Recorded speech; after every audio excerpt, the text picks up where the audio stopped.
Hello. I'm not too sure if everyone can hear me. Okay, so I guess you can hear me. Let me, perfect. So I have Maria, Candace, beautiful. I'm just gonna check in, give me a second.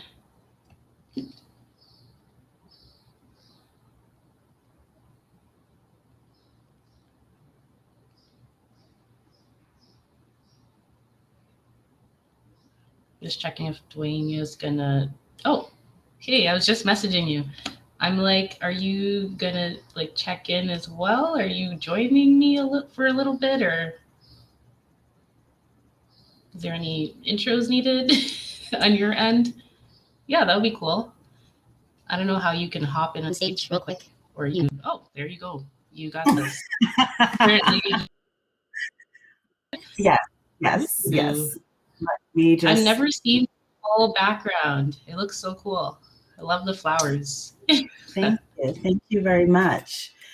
So everyone, Janelle is going to drop some really good Shopify knowledge on you. And if you'd like her to audit your site, this is the perfect time as well.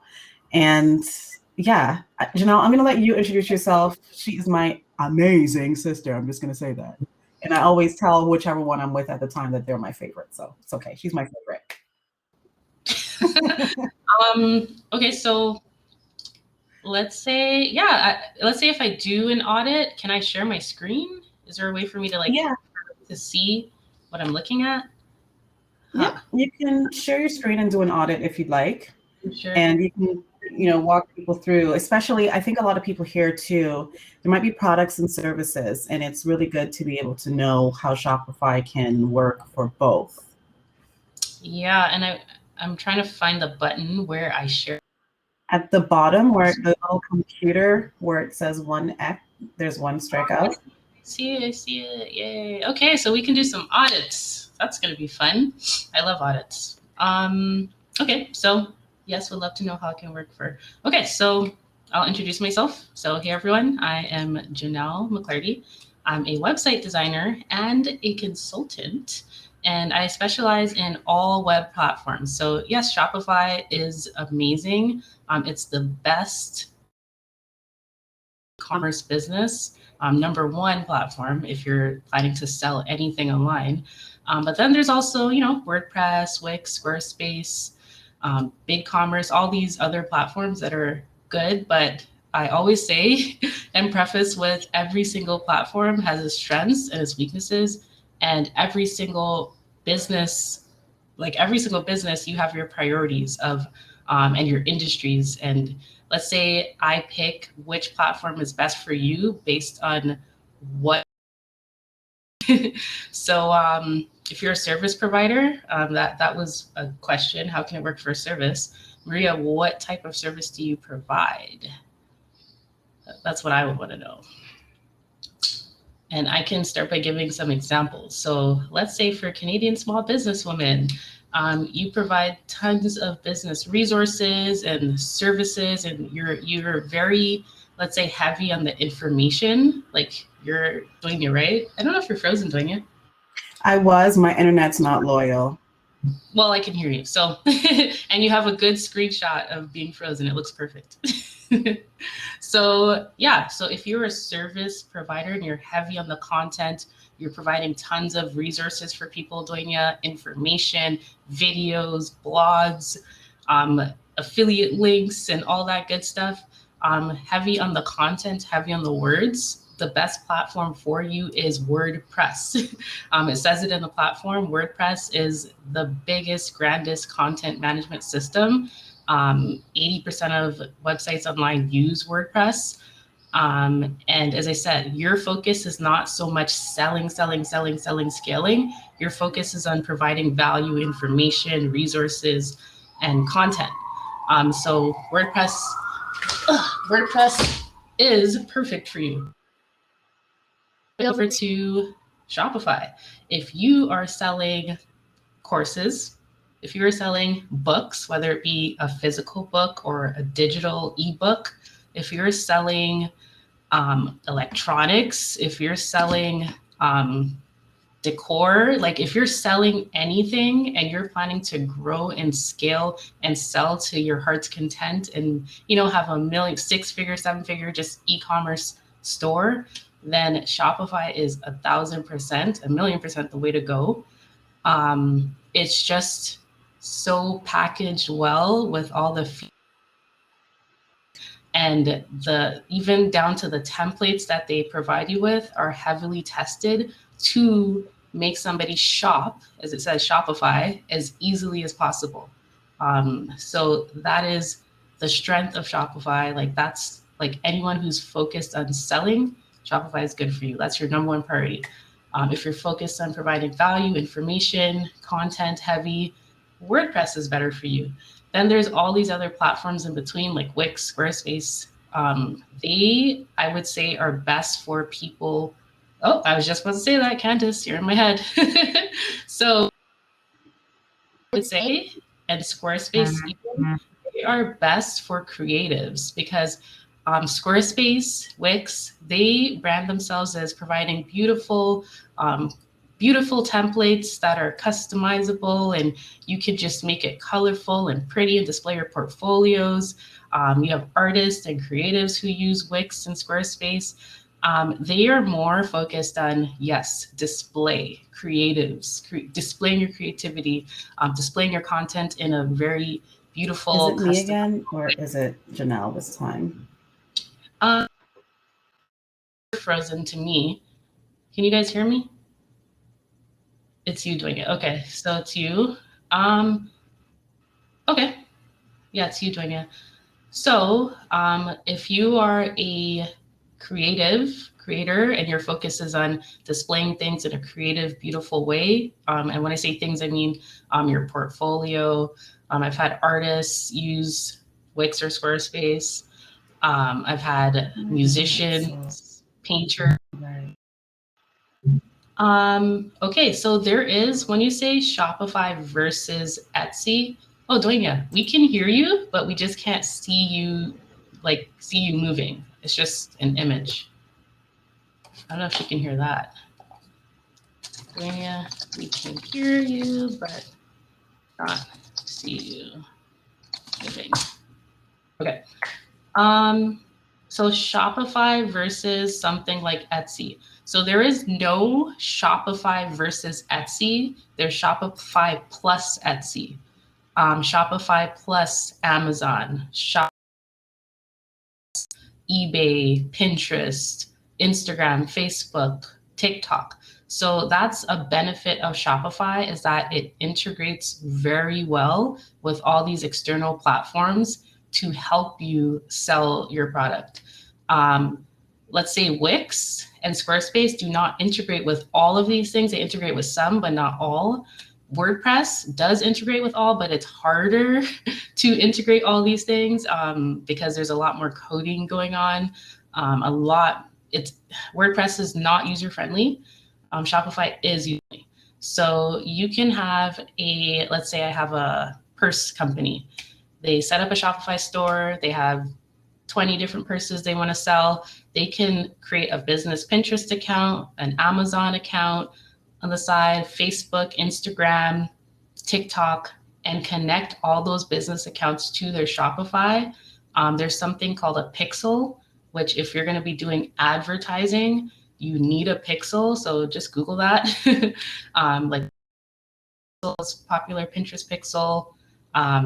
Any sort of platform you're looking to sell ads has a pixel that you connect to your Shopify, and any person that goes on your store, whether they buy something or not, they will be tracked and they will be targeted.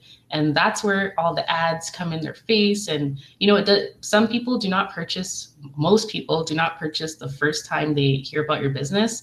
It does take a while, right? And these pixels and these ads help. And Shopify makes it so easy to set these pixels up. Like it's literally a few clicks for some of these companies, for Pinterest or Facebook. And advertisers appreciate it because you're collecting data And if you want to hire somebody to set up your ads and all that, they love if you have a pixel in a Shopify store. It makes it 20 times easier, right? So I hope that answered your question on Shopify versus Etsy. There is no versus. It's, let's say Etsy and all these external platforms, they are marketplaces. Etsy has its own traffic. Etsy is its own brand. Any buys from you from Etsy or Amazon, they don't know you. They don't know Candace really. They know Etsy and Amazon. Your goal with your Shopify store is to let your customers know this is Candace's business that I'm going to continue shopping from. I'm not going to go back to Etsy or Amazon. You're trying to bring the traffic from Etsy and Amazon and Instagram and Pinterest and TikTok to Candace's store and keep those customers in your own marketplace, you know? So Shopify is good at taking these external marketplaces and bringing them in to your own brand. And that's the goal, right? I'm going to use all of them. So not versus, plus. What are the main things I need to know if I am setting up a Shopify site? Ooh, okay. Let's say if you're in the beginning phases, no, it's not big. It's just a lot of little points. Let's say there could be like a top 10. There could be a top 20 even. But I'll give you like, let's say if you are super new to Shopify, like you're just getting started, I'll give you some mistakes too.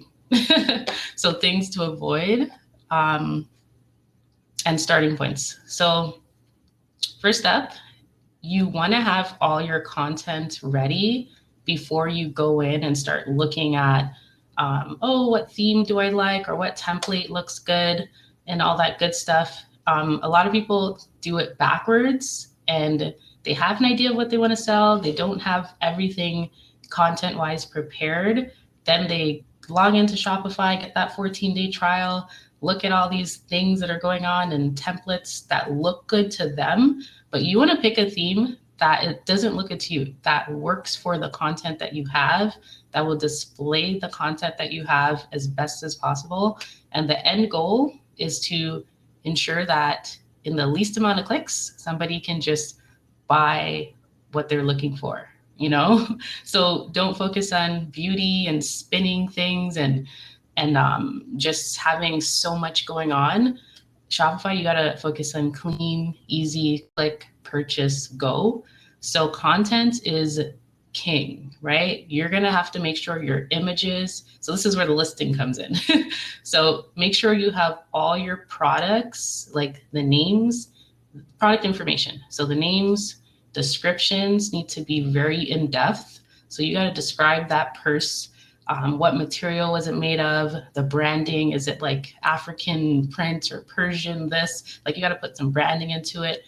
Then there's the SEO keywords of, okay, what you don't want to say you're selling women's purses. That's not enough. Like you got to put some thought into the title of what this purse is that you're selling. You got to, if you're doing inventory and you have a lot of purses that you're selling on hand, you got to put that quantity number in there. You got to put the weight for shipping. If you're drop shipping, that's a whole nother ball game that I can talk about probably later. You just got to make sure you got to tag these products correctly. So you got to make sure every single product and the images are clean, like super clean, is thoroughly curated and detailed in the sense that when you go in to set up your Shopify store, every product you just plug in the information and collections. Yeah, Dwania did say collections. Collections would be next. So collections is a way to organize your products in a user-friendly way again. So when you think Shopify and setting up your store, always have user experience in mind and making your site as user-friendly as possible. So put yourself in the customer's shoes. You want to go on a site that is easy to use, clean, nice pictures, beautiful, smooth, and I can just buy stuff, right? That's top. as nicely as possible. And then every single theme has its features. So some themes are great for one product stores or, lesser products. Some themes are better for like really high inventory stores. Like there's stores I work with 100 plus products, 1,000 plus products, 15,000 products. You have like e-commerce, big brand stores, like look at Fashion Nova, hundreds of thousands of products, and Fashion Nova uses Shopify, right? So the ability to scale is endless with Shopify. So number one, back to Candace's question, main things I need to know, content is king. Have your content ready from your product descriptions is like priority, about the company information, what are you gonna put on your contact page, figure out your weights and quantities and all those little details. Then go in and look at the themes and open up the store and play around and place things, right? Number two, what's another thing? I had a list, but it didn't open. Main things you need, photo points.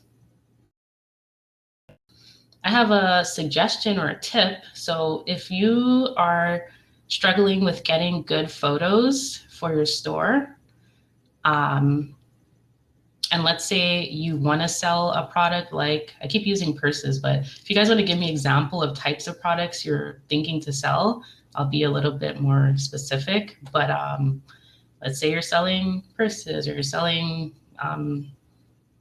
pillowcases, or I'm trying to look around, kitchenware. The type of product photos you take do matter. You can get those, yes, as long as they're clean, you could start off with that. Your pictures need to be uniform in sizing. That's a big common mistake that I see, where pictures are distorted in sizes. Make sure everything's clean, uniform. There's a company called Suna.co. I'll type it in here, which is Suna.co. And if you look at it, you can send them your product and they will do a live video and or photo shoot for you with professional models and all that. They'll zoom you into the shoot, and it costs, the starting price is $39, okay? This company is used by a lot of big e-commerce store owners that I've like met and spoken with, and they love this company. And I'm like, if $1 million e-commerce business brands are using Suna for $39, we can all use Suna. and I've had clients who've used it and they love their service so far. So if you're not good with the product photography and you want it to look really good and you want it to be affordable, Suna.co is the way to go. Okay, so what about service-based business? Okay, so Shopify with service-based businesses, let me back it up and say that if you're selling courses, there are a few different platforms that will work for you. I am not biased to Shopify, do not worry. I'm a website designer. I work with everything, okay? So let me give you the top 3 that you should research, and then I'll tell you how Shopify can work for you. So I'm not too sure, Candace, if you've researched Thinkific. They're like really good with marketing and selling courses. That's their main strength. And all the other Thinkific competitors, if you type in, let me do it, Thinkific competitors. If you type that into Google, you can do so much research. There's Captira. I don't know if you've done researched that. But yeah, Mighty Network is really good, but that's really full blown, like too much going on there.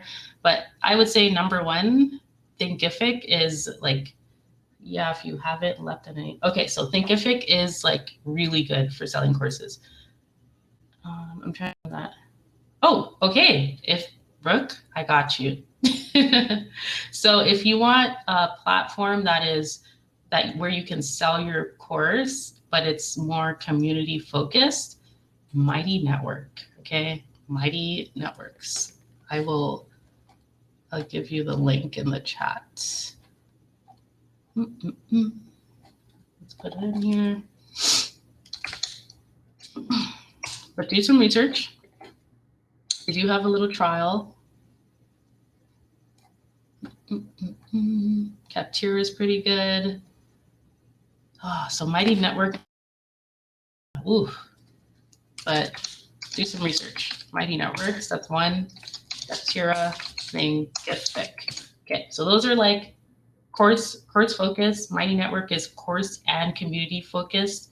It's like a Facebook group that's more organized but more powerful. So you can have courses, you can have the community like talking and chatting like in a feed. You can have separate topics or sections. I actually have my own Mighty Network that's geared around e-commerce. Well, it's geared around a lot. If you want, I'll put the link in here so you can check out what you can do with a Mighty Network. I haven't started the course portion yet. I will be in the next couple of weeks, but I talk about SEO, I talk about Facebook ads, digital marketing, all that good stuff in my Mighty Network. So if you click on that and hit topics, you're gonna see a lot going on in here. So Shopify is number one. Like there's a lot of Shopify information on here. SEO, so search engine optimization, email marketing, drop shipping information, social media marketing, Pinterest marketing, WordPress, YouTube marketing. I talk about a lot, and it's all organized by topic. So my network could work for you. But back to courses. Thinkific's number one. You can sell courses in Shopify, and you can sell digital products in Shopify.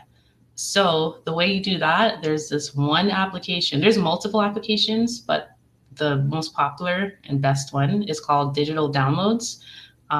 There's a second best, which is Sendowl, I believe. And so those are the top two people use.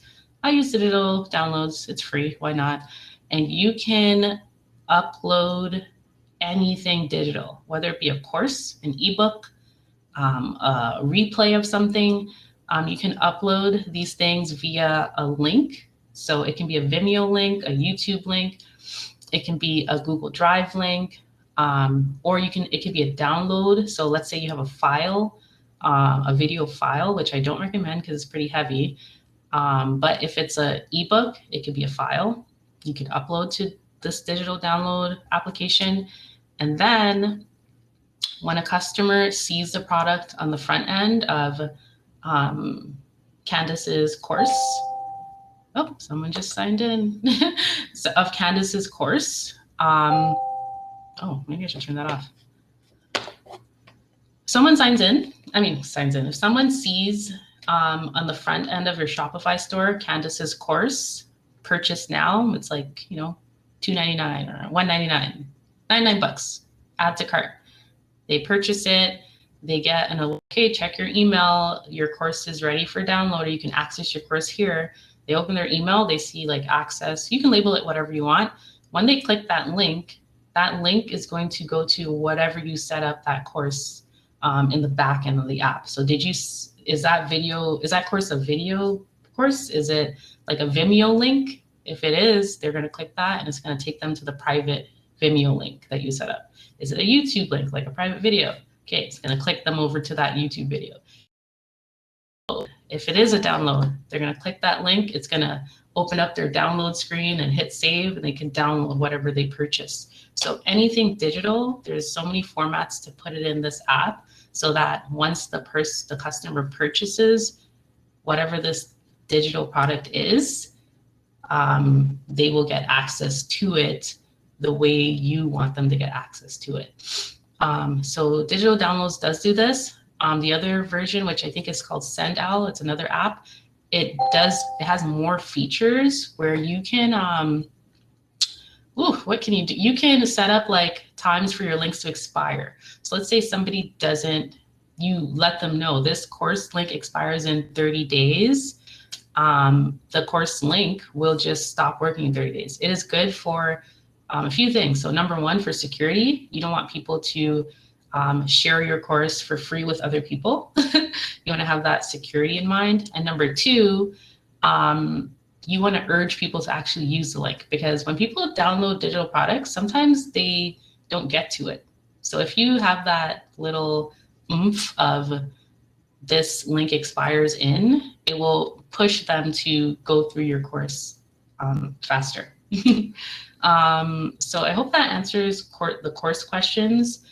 So yes, Shopify can sell courses, but if you are 100% selling courses or 90% selling courses, or the majority of your products are courses, don't use Shopify. I'm gonna be honest. I feel like Thinkific is better. Mighty Networks is even better, but it's just a lot going on. But use a platform. As I said, every platform has its strengths or weaknesses. Use the platform where it is their strength. That is what they do. So you have companies like GoDaddy who now they have website builders. No, GoDaddy is the best if you're looking to buy a domain. It's the best for just domain services. They're trying to stay competitive by offering web design builders, but it is very crappy. You're gonna have problems. So depending on what you sell, there's the right there's a right platform and the wrong platform. Yeah, and don't get HostGaddy. They're not good with that either. Go with like HostGator and like Bluehost, and they have host in their names. That's their thing. When I started, yeah, a lot of people, when they try to get online, their first number one mistake is choosing the wrong platform, and then months later or close to a year later, you figure out this is not it. It's not working. So hopefully, Brooke, Candace, if you're selling courses, majority, that's the bulk of your business, no Shopify. If you're selling courses on the side, or you're selling a digital on the side of other things, then Shopify could work. Okay, so it's not the meat. Okay, if it's on the side, you're good. Any other questions? And it doesn't, as I said, it doesn't have to be super Shopify related, but if it is, cool. If it's web design related, great. If it's business related, in general, even better. It's not the meat of my business. Okay. And then another thing, yeah, as well, give you some tips on how to elevate your websites. If you currently have one, you can put your link in this little chat box, and I can open it up, share my screen and all that. I'm actually going to start doing website audits weekly in this e-commerce community group that you see, like live versions like this. So yeah, if you're interested, go over there. And if you're new to Shopify, Dwania, are you still here? If you're new to Shopify, we have trials that are extended trials. So if you want access to the extended trial, let me know as well. Oh, Dwayne's here. Okay, so you want to talk about the trial stuff? Oh, you froze again. But let me read this question. Which web host platform will you recommend for education or nonprofit organizations? So use a couple terms. So, so when you say web host, that is different from just, which web platform. So you have your hosting, which is different from the actual platform. But I know what you're trying to say. So which platform is best for nonprofit in education, in the educational sector? So I'm going to back it up to what I said in the beginning. If your business is heavily informative, a lot of information is going on. So you're going to be providing tons of information. Nonprofits, you got to show maybe case studies. You're going to be trying to get donations, maybe. You're going to be heavy on the words. There's going to be a lot of images. So all this content, all these words and education and resources, the best platform is WordPress. So WordPress is the best content management platform. It's in the title again, as I said, WordPress. So as I said, even for Canadian small business, WordPress. That's what they are using and should be using. Yeah, so I hope that answers your question. So definitely education, nonprofit organizations, WordPress is the way to go. But then here's a twist to it. I got a twist for you. So I worked with a nonprofit that, yes, they have a lot of campaigns and missions and all that good stuff.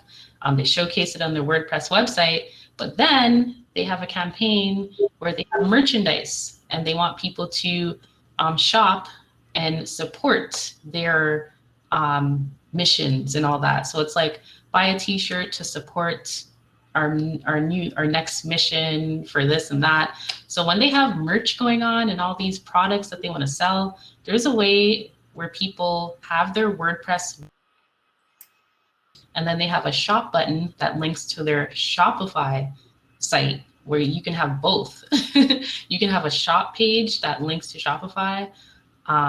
That's, branded similarly to your WordPress main site. And if you check out CanadianSmallBusinesswomen.ca, that's how their website's set up, where WordPress is their main site. Once you hit shop, you're popped over to shop.CanadianSmallBusinesswomen.ca, which is similarly branded to their main site. It feels, like a good experience, but you can shop easily.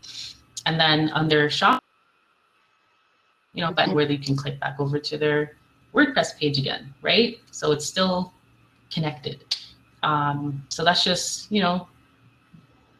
that think future, you can do a lot with WordPress. There's other ways you can do it as well. WooCommerce, if you want to Google that, I'll put that in here.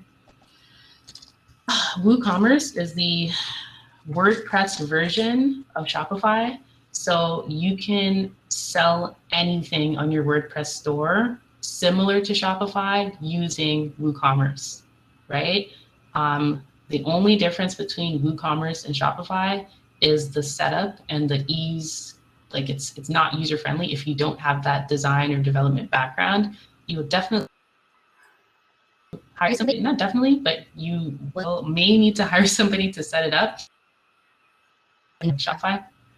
But yeah, I know we tried it at first, and I'm telling you, I'm pretty decent at WooCommerce to be too difficult. And Shopify, the ease of use, it's amazing. It's very user-friendly. So if I were choosing one, which I did, I chose Shopify over WooCommerce.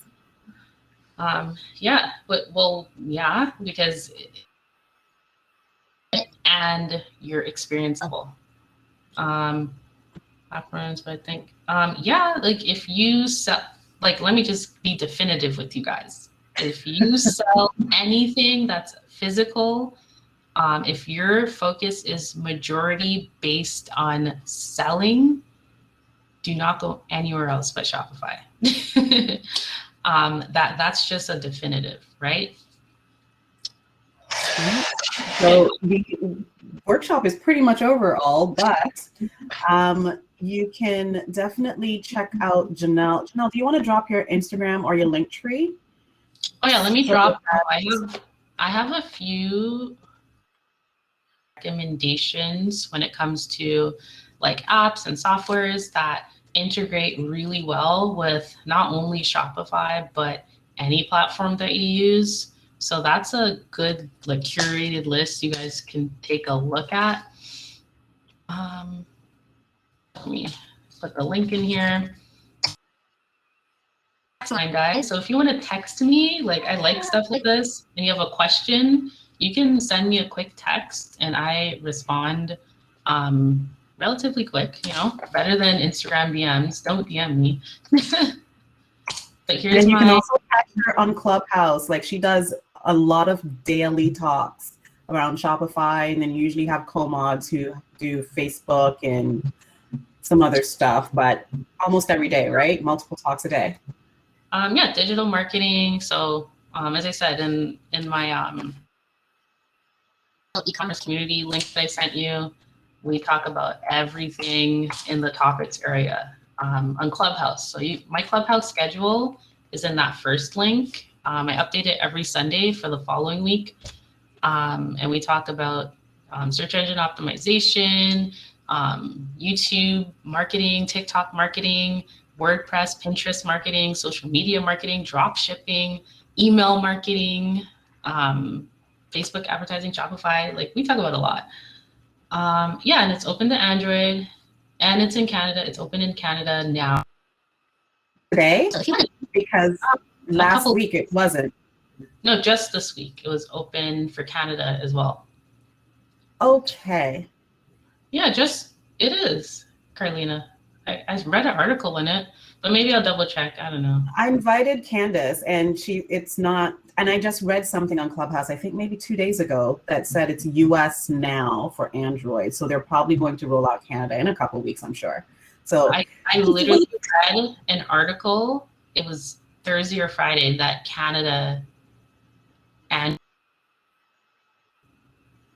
only fight. I don't know, but you guys, yeah, as I said, you can text me if you have a Shopify or web design related question, business related question, and check out the apps and software recommendations link, because that's pretty interesting especially for new to business and new to e-commerce. It's me. Oh, you guys are blowing the chat. So up over link. There's a link. Oops, wrong link. I gotta back it up. Well, that's one. All the links. Oopsies. So here's the link to everything. So you can see my text number in there. You can see the apps and software recommendation. You can see my Clubhouse schedule. Yeah, you can see all that good stuff over there. Perfect. So if you're trying to get your Shopify going, or if you're trying to just get some web design information, make sure you reach out to Janelle. And yeah, our next workshop starts at 12. Oh, you still have more time? So no, you have 30 minutes, but I have, like, can we still, I wanted to review someone's website. Okay, review one website. Okay. Review one website. Who wants their website reviewed? Drop it in the comments now. Oh, there you go, Maria. Milagro Interiors. Okay. So I'm going to get off screen. You review the website. You can bid your dues. And yeah. So I'm going to share you guys. Let's share the screen. Bam. And then you can let me know if you see. What I see.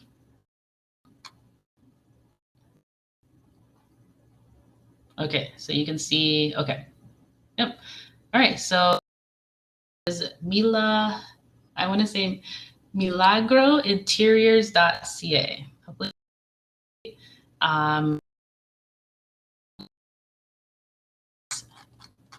that is cool. So yeah, I always, when I'm reviewing sites, I always start with the homepage, and then I want to click in and look at your products and services, because that's what, a typical user would want to do. So this cookies alert, okay. I like your bar over here. I'm looking at it on desktop. I always want to look at your website on mobile as well. And you always should do that.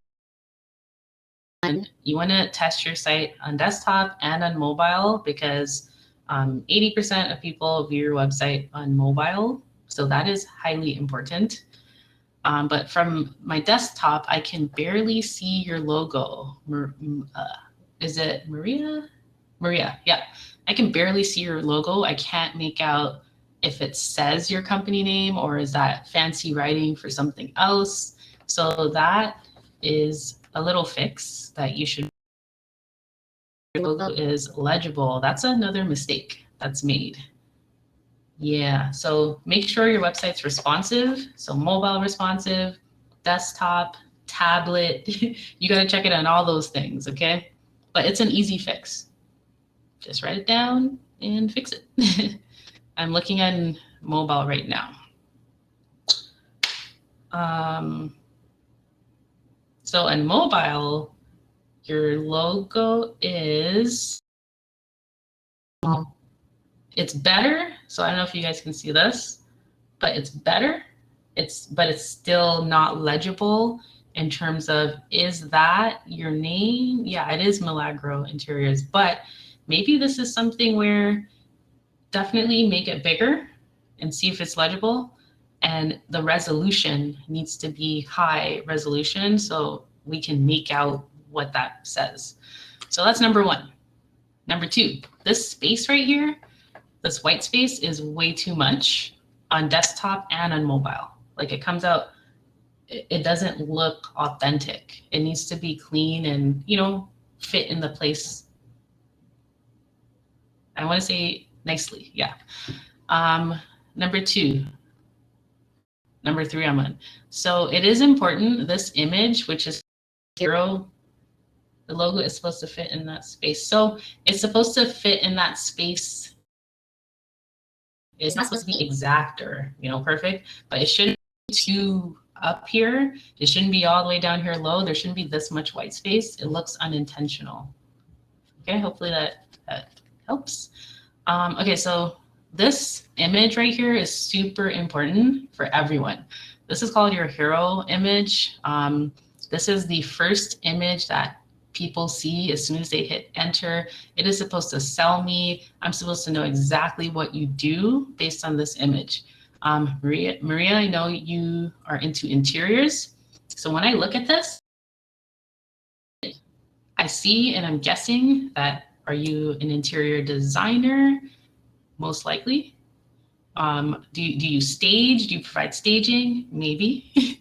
So along with this, words should kind of let me know in a glimpse, like in a bird's eye view, what do you do, like specifically, you know?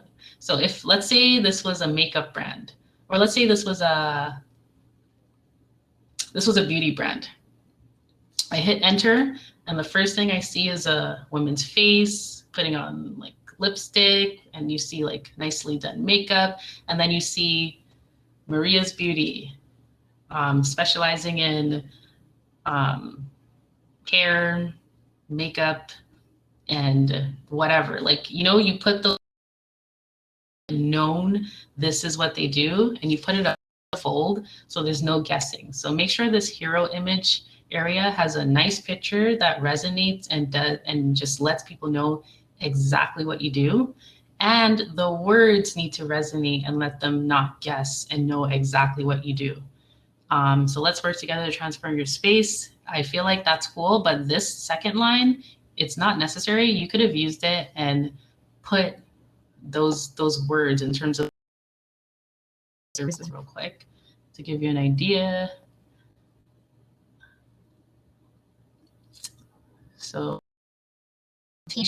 okay, so home staging, styling, home and office staging, styling, you do a lot. So you could have, let's say the top 3 services that you provide in the second line. Let's work together to transform your space, specializing in home staging, styling, and X, you know, whatever else you want to add, just make it sound pretty. So if in the second line, that would have made it more clarifying. That's my long story short. That's my point. Click me, that's a weak call to action because nobody's going to click me just because it says click me. You got to put a strong call to action. Book a consultation, book a free consultation, like strong. We want to know what we're getting into. I do not want to guess, why am I clicking this button, you know? No. So change this call to action and make it stronger. Make it go to your consultations. That's what I recommend. I think it page. Let's see. Goes to your booking page. Let's.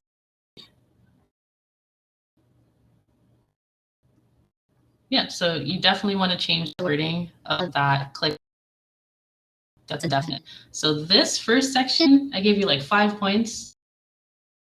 Because this is, as I said, the first section somebody sees in your website, and it's important and it needs to resonate off of that first glance. Now this second section, it's second most important. Why? Because that's the next, section. You don't want people to like get bored off the first or the second. They're going to click off. So you got to capture them. This second section, we like to make it personal. Your quote, services, book us. So I feel like instead of saying quote, be a bit more descriptive of what type of quote, Again, with the call to actions, make it strong. Guess as to what they're getting into when they click this. We don't like surprises. We want clarity, right? Services is self-explanatory, so that's pretty cool. But if it's like, as you said, home staging, home and office staging services, like whatever, that would be better. Or interior services, I don't know. Book us. You can keep it that way, but as I said, being more descriptive so there's less guessing helps, right?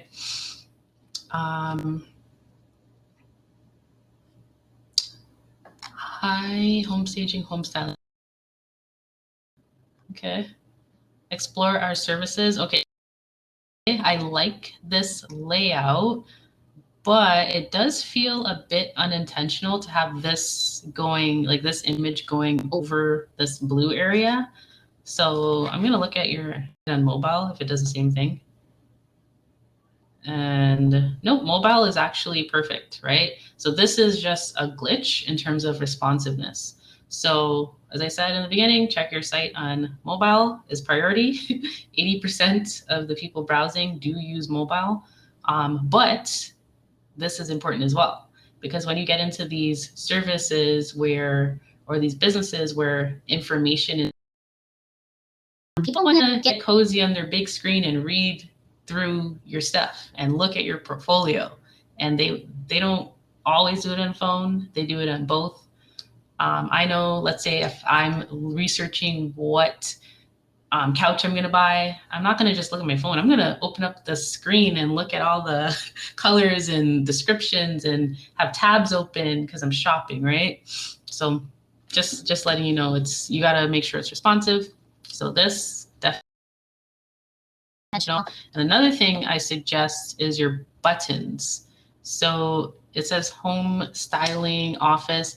They're not really legible because you chose to have it transparent.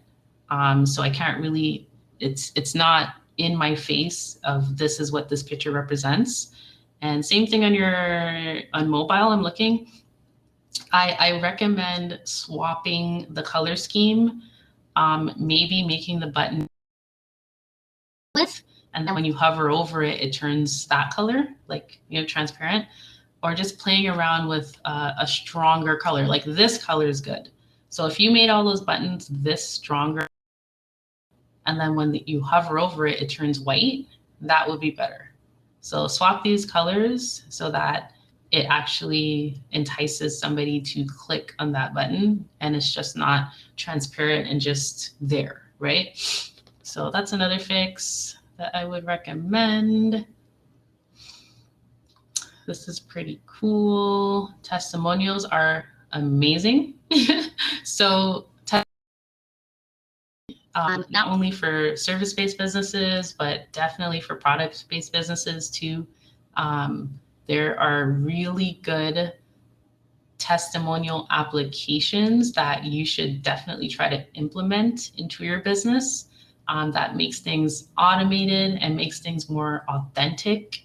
Imagine if this testimonial area had a picture of Daniela Rabito, the homeowner, and it had, yes, this is what she said, this is her rating, and it had a little like check mark that it's verified. And maybe you can have a link to her project in your portfolio, or link to Daniela's socials or something. Like, make it more authentic.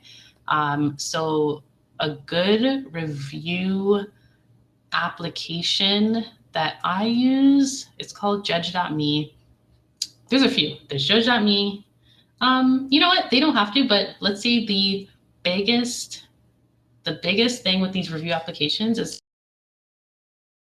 so imagine if every single customer you have, instead of having to ask them, hey, I need a review for my website, can you write something up, email it to me, I'm going to edit it, I'm going to put it on my website, I'm going to this, no, there's a process that you're going through all these manual steps, where you can have an application that once a customer is complete with your service, or they've purchased your product and they have it in hand, an email can be automatically sent to them with a form that says, hey, how did you like us? They fill it out. Do you want to upload a picture of yourself? Do you want to upload a picture of the product? Do you want to upload a picture of the service that I provided?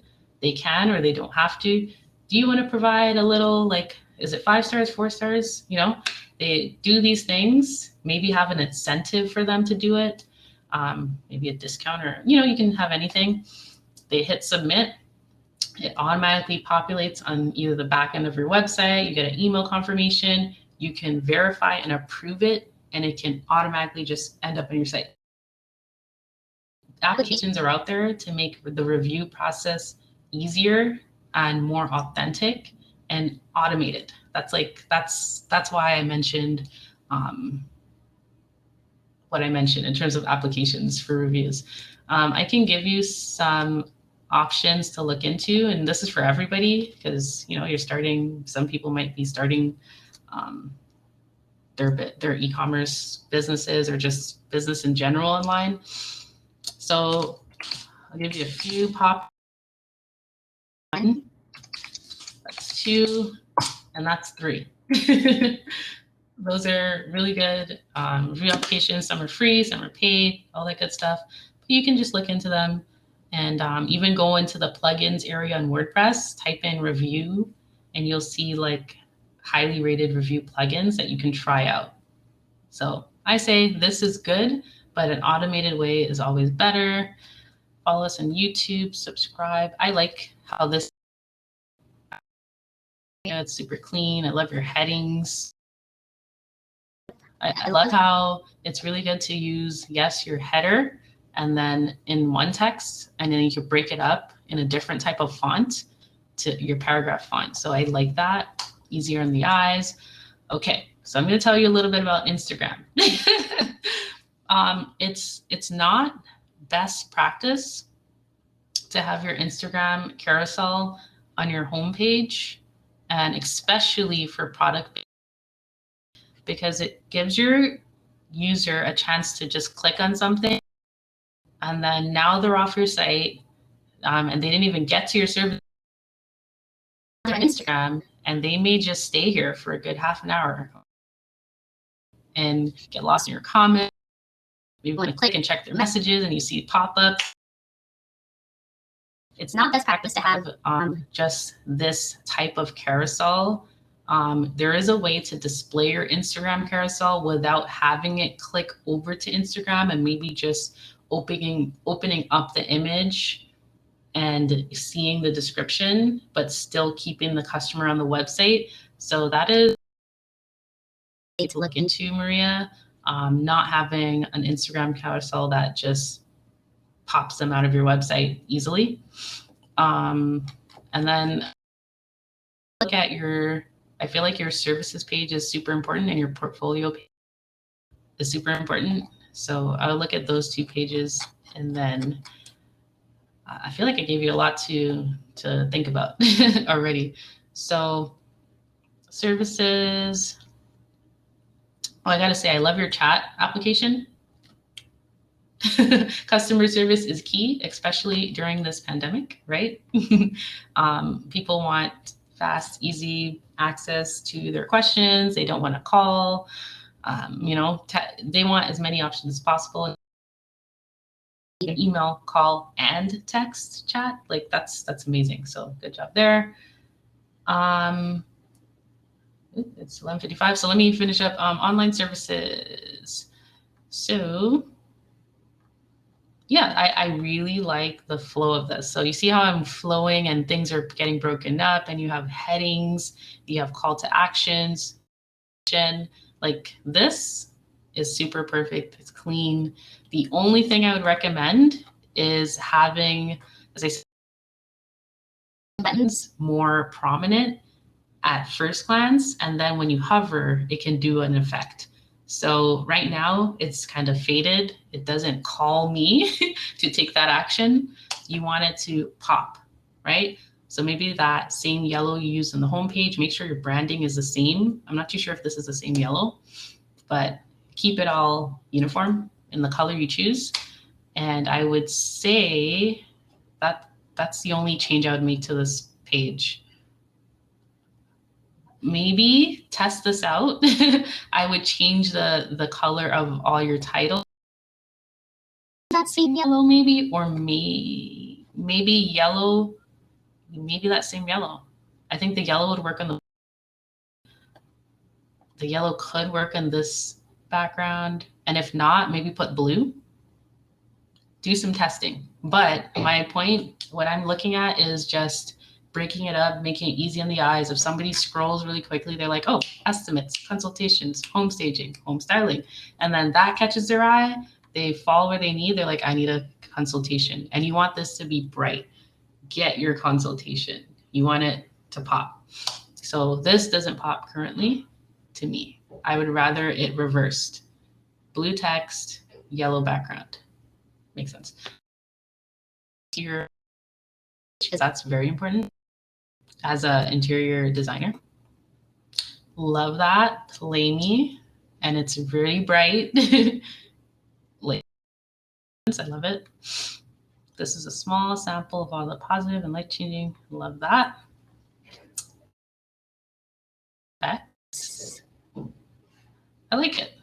Before and after is pretty cool. If you can make this an automated scroll, that would be cool too. So we don't have to find these little circles, or maybe make the arrows. That would be cool too. And you already know what I'm going to say about this button. Reverse that and make it, more prominent. And if I click on this, does it do anything? No. Maybe, let's say because you have WordPress for SEO purposes, I would elevate your portfolio so that if I clicked on an image, it would take me to, let's say, a page where it describes what you did in the survey. And that will give you, yes, SEO points when it comes to having more content on your site, words that are more Google friendly. So when, in the long run, you want to be on page 1 of Google organically. So when someone types in interior services in Toronto, or interior services, wherever you are, maybe maligrointeriors.ca will have a chance of being on the first page or even second. The more content you put on your site consistently, your website looks to search engines. So this is you being more descriptive in your portfolio area will help you for SEO, and will help you for your customers to just know a bit more about each of these projects, right? Like, where did you scout? Where did you get this painting, right? For this, did you use a local supplier? Did you import this table from Italy? Did you, we don't know. We want to know some details of how you work, right? This revamp of this baby's room took us this many weeks. The colors scheme is this and that, and put some storytelling behind it. So that's one tip. I love it right now, but with a website, I'll close with this because it's 12 o'clock. Your website, and this is for anyone, it's always changing. There's no such thing as a 100% perfect website. So whether you're starting to, you're in the launch phases and you're, getting ready to get online, don't wait for your website to be 100% perfect. 90%, even 85% is great. When you're in this phase, like Maria, and your website is continuously growing, it's like it's your child. It's always growing. It's always going to make changes. You're always going to elevate and improve. So there is no such thing as a perfect website. I have never seen one, and I will never see one, because there's always new technologies and new things and new portfolio pictures that are going to come in, new services that you're going to add on. So with that being said, this is a great website, and I say just make those changes and continue to look at your website on a consistent basis and find ways to elevate, improve. And I have a couple of tools that, let's say you want to always consistently make sure your website is running as fast as possible and is very user top priority. So I'll give you some tools that are free that you can always, I would say, check up on your website speed. So gtmetrics.ca. So this website, not .ca, gtmetrics.com. So this website, you literally open in your browser, put in your URL, milagrointeriors.ca. It will do a check for you, and it will tell you your website's running fast, or it's running slow, or it's in the middle. It's going to give you an A, B, C, D, or F. So always check your speed after you make substantial changes to your website. And then when it tells you your score, it will tell you underneath what is slowing down your website. So check your speed every month or every time you make substantial changes. Number 2, check your user behavior. So I'll give you 2 more tools, or Lucky Orange. One or the other. Another free tool, it's freemium, so it has upgrades, where you see how I looked at your site. Lucky Orange, once you install it, it's a user behavioral tool. So it shows you how each user looks at your website, and it records the screen of that user and uses a heat map to show you which area did they stop at, which areas do they resonate with best. So if you Google Lucky Orange, it will give you an example, or YouTube them, of what I'm talking about. So it's good to, yes, get a professional opinion, opinions from your friends and family of, okay, how does my site look? But Lucky Orange and Hotjar lets you know how like it is very in-depth. So those are some tools I will, so if you're a D, I'm sorry. At the bottom, it does show you what is slowing your site down. It might be a lot of images that you're using, all that good stuff. I do have a service where I help improve your website speed. If you are interested, text me or email me. Again, since we've been chatting away. But yeah, like these things happen. As I said, Maria, nothing's perfect. There's people they've had a website speed score of an F for 3-4 years, but they make a lot of sales, right? And there's people who I work with, they put it on the back burner, they'll fix it when they fix it. But a D is not good. That means it's slow. And you need to make some tweaks and changes to make it an A or B. Like, it doesn't have to be an A. B is very, very good. It's still speedy. But yeah, I'll close on that. Nothing long or great. A website speed score of a B is still amazing. Here's my links again. And yeah, the other workshop has started. And here's my email. This was fun. Yeah, that's it. So any questions, text me. Bye, everybody. Bye, Clarice, Maria, and Dwania. Your other workshop. Bye, Maria. Bye, Anne. Carlina. Oh, I can't even see who's in here this whole time. Okay, this is cool. Cool. So I'm going to hop over now and hope to see you in my texts. Bye, the Bantu way. Oh, wow, there's way more people in here than I thought.